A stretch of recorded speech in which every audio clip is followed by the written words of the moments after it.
I'm going to join in as well. I'm going to skip much of the pearls and leave you with the pitfalls. So see if that works fine here.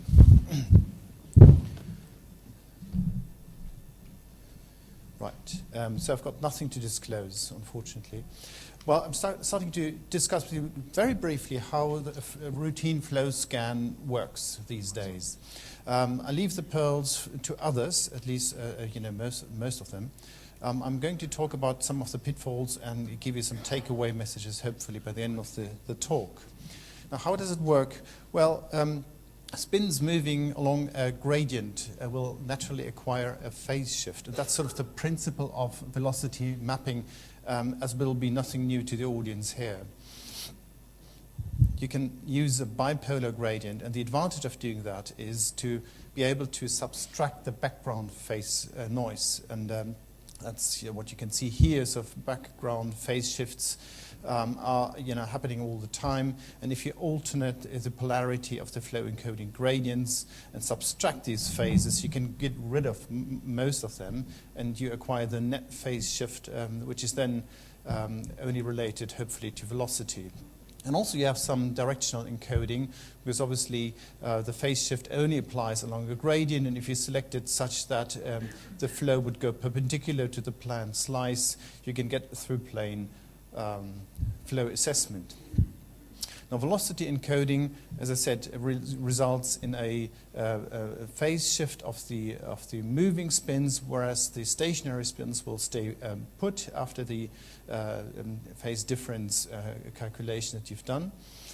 And the Wenck, which is the flow encoding the maximum velocity of the flow, corresponds to 180 degrees of phase shift that you can have. So the set Wenck corresponds to 180 degrees of phase shift.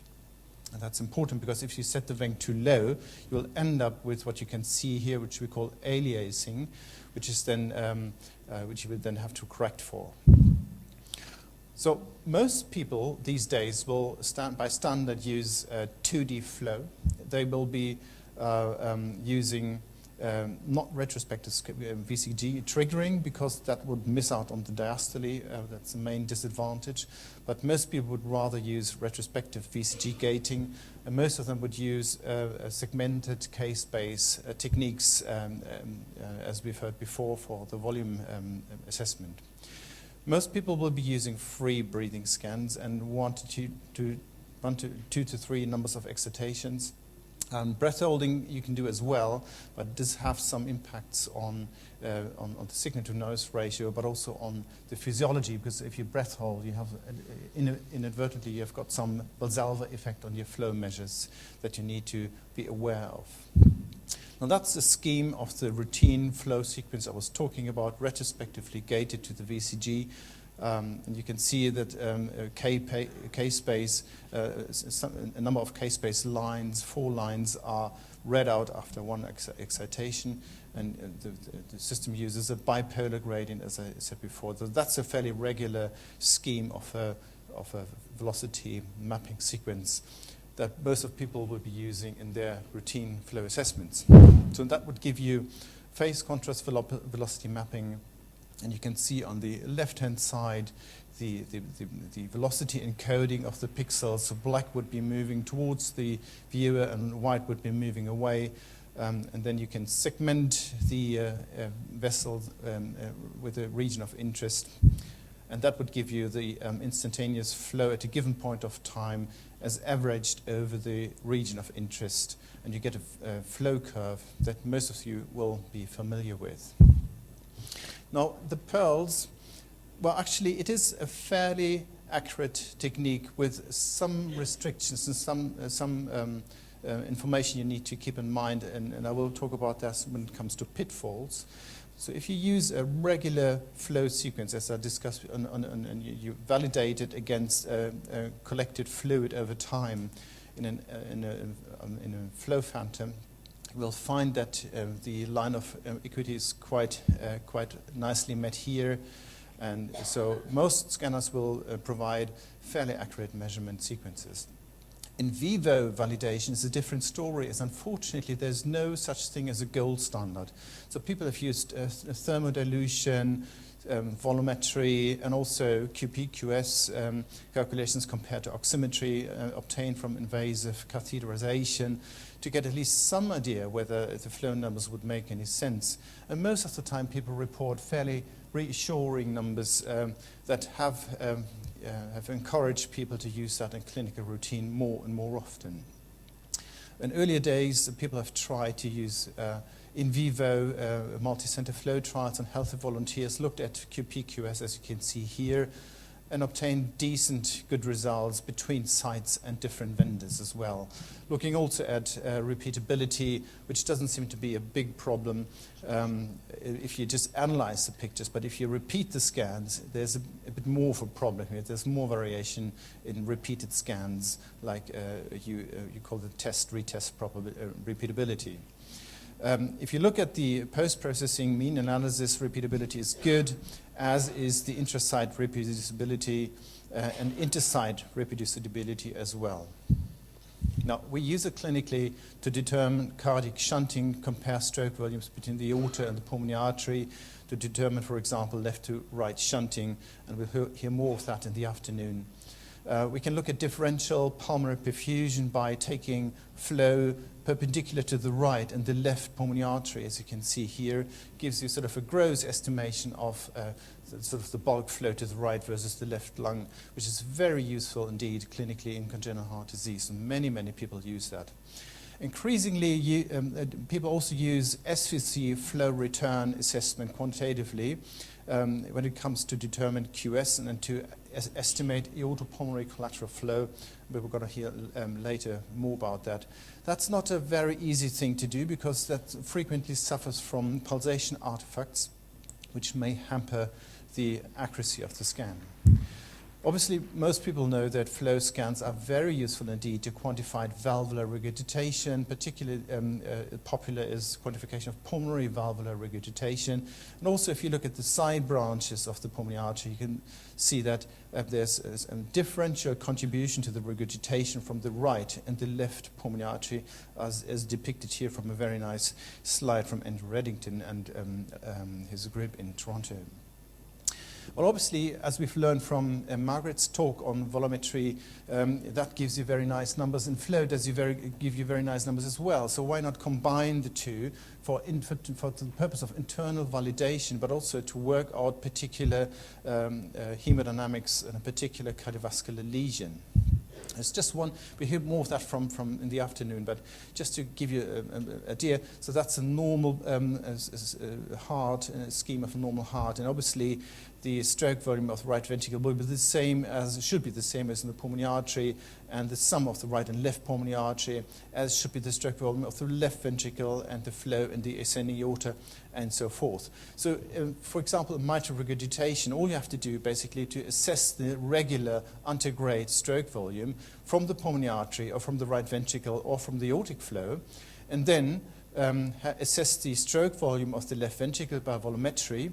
And then from this, you would subtract the regular antegrade stroke volume, and that would be then the amount of MR. It's not so difficult to do. You can also work out the shunt in ASD by comparing right and left ventricular stroke volumes or comparing pulmonary flow to aortic flow. And we're going to see more of that in the afternoon, as I said before. Now, about the pitfalls. Well, there's basically two groups to make it sort of a rough distinction. One is from physics and from hardware, and you can do something about it, but not very much. But these are the good guys, the good sources of error, if you like, because those are the ones that you can impact on better. The sources of error in terms of physics and hardware, due to time restriction, I can't possibly go into all of those, but if you focus a little bit your attention on eddy currents, you will see that that's going to be very, very important to your clinical practice. And flow mapping inherently is very sensitive to phase errors, and that's due to summation over multiple instants and multiple pixels per vessel area, as I will be explaining in due course. Eddy currents, unfortunately, do not subtract out in the bipolar gradient experiment I was talking about at the beginning, because they are both gradient partitions contribute differently to the eddy currents. And you will probably see low spatial phase variation across the image if you look carefully. It's possible to correct it to some degree, and I will talk about that in a minute. Well, for example, here you see a magnitude image. This is the corresponding phase image. And if you sort of window it very hard to make small differences of phase offsets visible in the stationary tissue, you might appreciate here that it's more black than here, and then you repeat the whole thing with a gelatine phantom. You can see here there's a lot of phase difference between the upper part of the image and the lower part of the image, as you can take from the very nice and useful publication that I would request you to read very much from Gatehouse and Kilner and CMR in 2010. Very useful. And they nicely demonstrated that for each and every pixel within the region of interest, you end up with a given phase offset that is measured here in the phantom, and this is measured then in a separate measurement in the patient.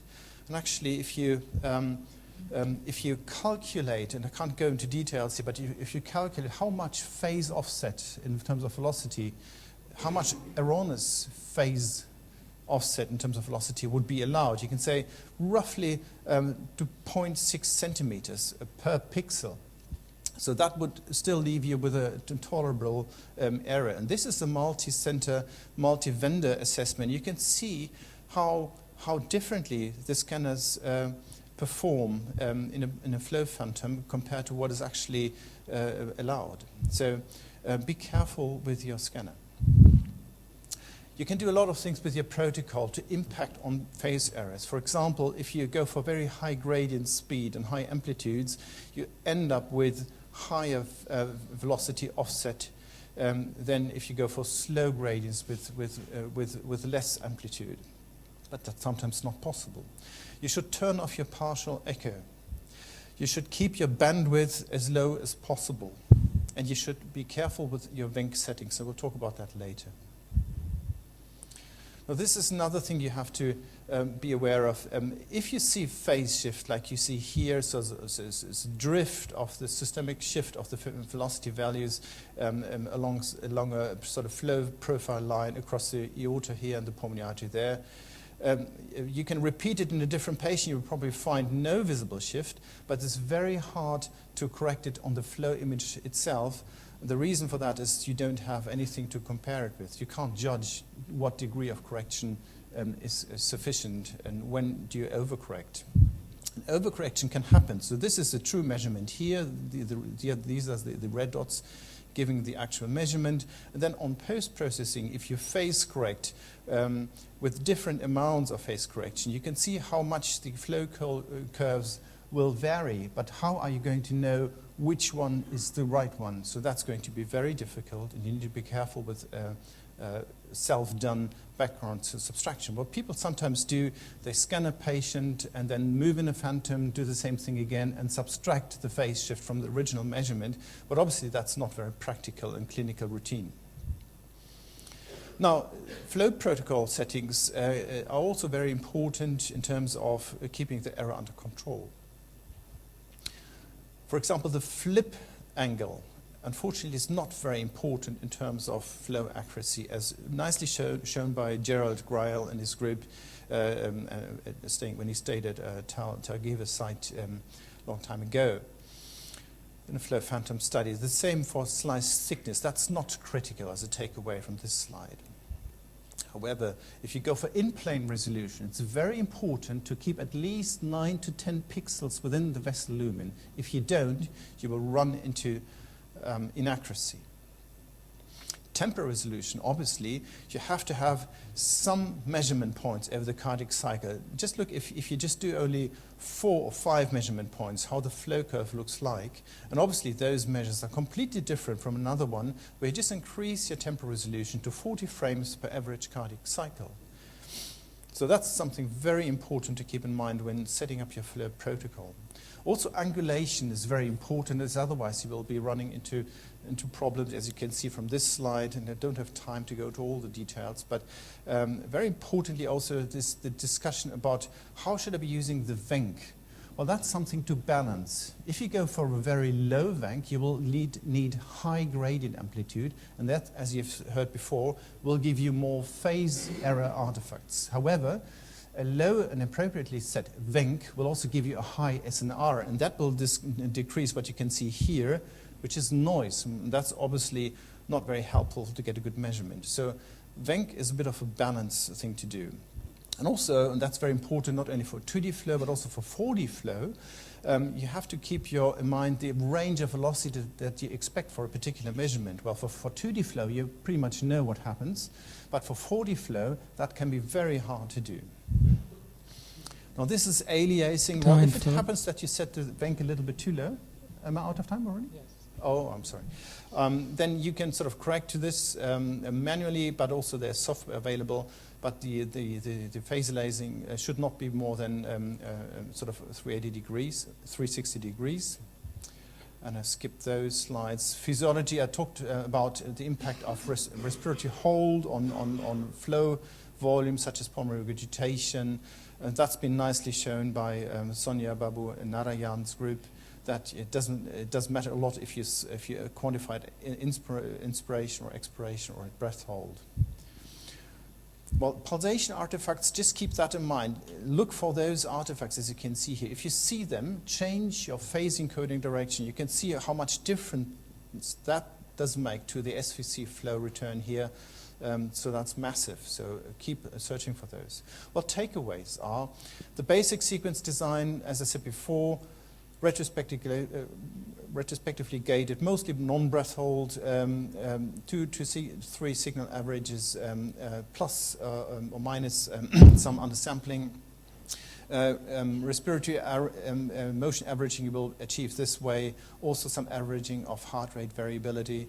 You will not have any issues with Valsalva impact. Standard settings will be in the order of between 1.5 to 1.8 millimeters square in plane resolution. Temporal resolution, you'll be safe if it's more than 25 phases. Obviously, you need to increase the resolution if you're facing higher heart rates. Slice thickness not critical. Angulation very important. Check for pulsation artifacts. Do adapt the VENC to expected velocity, but we discussed that if you set it too high, you end up with noise, but little eddy current issues. If it's appropriate, but you're going for very low velocities, you need high gradients, and that will give you a lot of phase errors. Now, general message, it is done well, a fairly accurate and very, very useful technique, and you will hear lovely examples in the afternoon. Post-processing these days is not a big issue to talk about any longer. And known errors are understood and can be corrected to some degree. And do keep in mind your vendor hardware phase offset problem all the time. Make sure that your pulse sequence settings are really appropriate to the size of the patient and the clinical question being investigated. And keep your respiratory motion under control. And do check your scanner regularly on phase errors. And please don't forget the phase error problem if you start doing those kind of pictures. You can see here all the swirling and all the streamlines well outside the vessel. And that's certainly not indicative of a high-quality measurement. So 4D velocity mapping happens mostly outside the isocenter. That's a big problem, that you end up with concomitant gradient error problems as well. So you need to take care about that and validate what you do. And this is Nice being nice in terms of weather conditions, and hopefully we'll see more of that in the summer. Thank you.